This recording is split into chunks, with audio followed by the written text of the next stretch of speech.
এইটো যে টেষ্টি কিটচেনলৈ স্বাগত জনাই আজি মই বনাবলৈ আহিছো স্পেচিয়েল মছলা টি বা স্পেচিয়েল মছলা চাহ।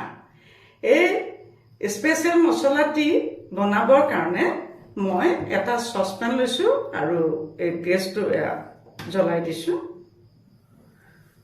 আৰু এই কাপটোৰে মই 3 কাপ ইয়াত পানী দিছো। এয়া পানীটো উতলা আৰম্ভ হৈছে।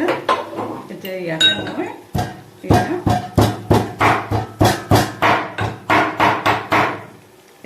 আদা অকণমান টুকুৰিয়াই পেলাই দিছোঁ। উতলা পানীখিনিতে আদা অকণ টুকুৰিয়াই পেলাই দিছোঁ।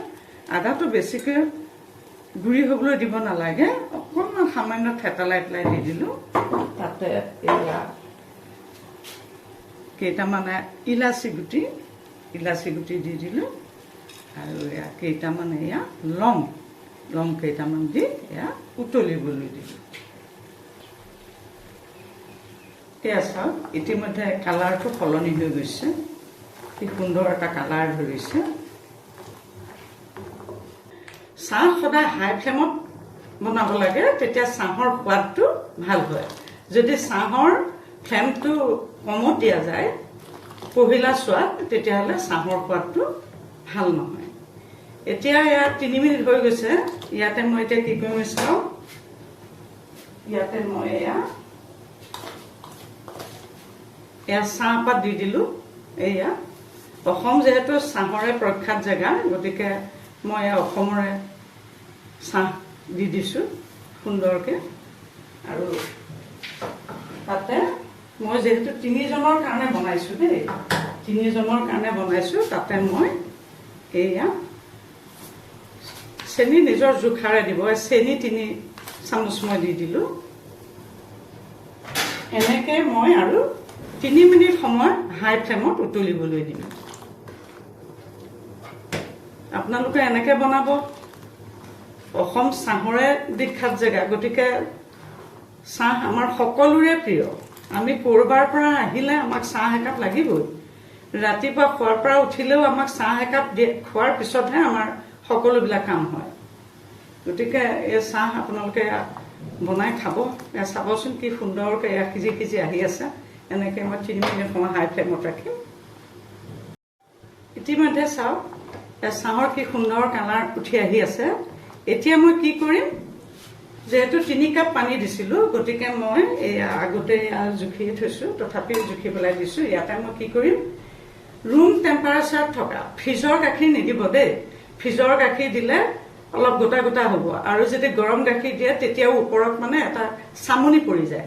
সেইটো কাৰণে ৰুম টেম্পাৰেচাৰত থোৱা গাখীৰ পহিলাতে গৰমাই এয়া ৰুম টেম্পাৰেচাৰত থৈ দিছিলোঁ। খেৰ গাখীৰৰ মই এয়া 2 কাপ দিলোঁ ইয়াতে।